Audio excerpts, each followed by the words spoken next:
एक बहुत ही important press briefing अभी थोड़ी देर पहले हुई है। ये ट्राई सर्विसेज प्रेस ब्रीफिंग थी। सबसे पहले आपको बता दूं कि vice admiral A N Pramod, major general S S Sharda, air marshal A K Bharti और लेफ्टिनेंट जनरल राजीव घई ने इस प्रेस ब्रीफिंग को संबोधित किया। अब इस प्रेस ब्रीफिंग में जो इम्पोर्टेंट बातें हैं, जो इम्पोर्टेंट पॉइंटर्स हैं, वो ज़रा अपने दर्शकों को जल्दी से बताएंगे। सबसे बड़ी बात जो इस प्रेस ब्रीफिंग में बताई गई वो ये कि हमारा जो एयर डिफेंस सिस्टम है वो पूरी तरह से तैयार है। जिस समय पाकिस्तान हमला कर रहा था तब भी था और अभी भी है। तो ये एक बहुत ही इम्पोर्टेंट तस्वीर जो निकल कर आई इस प्रेस ब्रीफिंग में, जो पाकिस्तान को बताने के लिए बहुत ज़रूरी है कि आपका जो भी हथियार है, आपका जो भी हमला है, वो हमारे एयर डिफेंस सिस्टम के आगे बिल्कुल नहीं चलने वाला है। उन्होंने आज तस्वीरें दिखाई।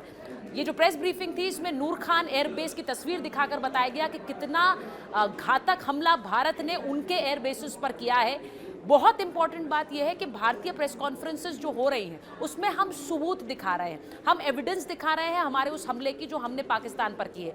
वहाँ जो DGISPR की प्रेस कॉन्फ्रेंस हो रही है उसमें सबूत नहीं है, उसमें वो तस्वीरें कहाँ हैं जब आप कहते हैं कि 26 लोकेशंस आपने हिट की। तो इस प्रेस ब्रीफिंग में सबूतों के साथ दिखाया गया कि कितना नुकसान पहुँचाया गया है नूर खान एयरबेस को। डर बहुत ज़रूरी है और दुश्मन के मन में ये डर होना चाहिए कि हम कभी भी हमला कर सकते हैं, कहीं भी हमला कर सकते हैं। ये एक और इम्पॉर्टेंट पॉइंटर आज की इस प्रेस ब्रीफिंग का, इसमें कहा गया कि पाकिस्तान की जो इम्पॉर्टेंट इंस्टॉलेशंस हैं वो हमारे टारगेट पर हैं और अब जब चाहें जहां चाहें हमला कर सकते हैं। तो दुश्मन ये ना सोचे कि अभी ये सीज फायर है लेकिन इसकी आड़ में वो कोई भी हिमाकत करेगा। हम जब चाहें उसका जवाब दे सकते हैं। एक और बड़ी बात, पाकिस्तान ने जो तुर्की में बने ड्रोन्स हैं उनका इस्तेमाल किया है, चाइना में बनी PL-15 का इस्तेमाल किया है, दोनों को ही भारत ने ध्वस्त किया है।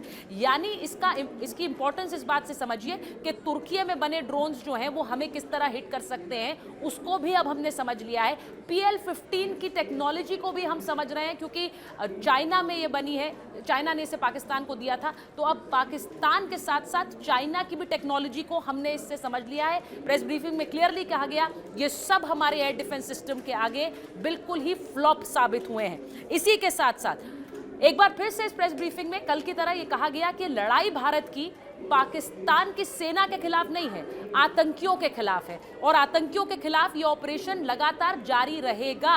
अब इसको इस तरह समझिए कि पाकिस्तान में सेना एक तरह से आतंकियों के पीछे है और उसकी एक तस्वीर आप सब ने देखी है कि आतंकी ठिकानों पे जो जहाज़ें निकले उनमें सेना के बड़े बड़े अफसर थे। तो ये पाकिस्तानी सेना को समझना होगा कि वो पूरी तरह एक्सपोज हो रहे हैं। आज एक बार फिर कहा गया कि हमें हाई वैल्यू टारगेट्स मिले हैं। एक बार फिर कहा गया कि 9 आतंकी ठिकानों को हमने ध्वस्त किया है ऑपरेशन सिंदूर के जरिए। तो ये एक और इम्पॉर्टेंट पॉइंट इस प्रेस ब्रीफिंग में आया जिसमें कई हाई वैल्यू टारगेट्स थे। इसी के साथ साथ ये भी कहा गया कि हमारे पायलट अलर्ट मोड में थे और अभी भी हैं। तो ये बात समझिए कि एक जो डिफेंस वॉल, जो एक स्टील की एक वॉल हमने तैयार कर रखी है उसको दुश्मन भेद नहीं सकता है। इस प्रेस ब्रीफिंग में क्लियरली ये बताया। जो ऑपरेशन के समय की तस्वीरें हैं वो भी दिखाई गई और ये भी कहा गया, जैसा कल आपने देखा था कि इंडियन नेवी ने कराची को टारगेट की तरह लॉक कर लिया था, बस ऑर्डर का इंतजार था। उसी तरह से पाकिस्तान के इंपॉर्टेंट जो लोकेशंस हैं वो बतौर टारगेट हमारे हथियारों के निशाने पर हैं। कोई भी हिमाकत होगी तो हम उन्हें भेद सकते हैं, हम उन पर एक्शन ले सकते हैं। पाकिस्तान ये कतई ना समझे कि उनका कोई भी जो टारगेट है, कोई भी इंस्टॉलेशन है वो हमारे हथियारों की जद से बाहर है। तो वेरी इंपॉर्टेंट प्रेस ब्रीफिंग जो आपसे थोड़ी देर पहले हुई है।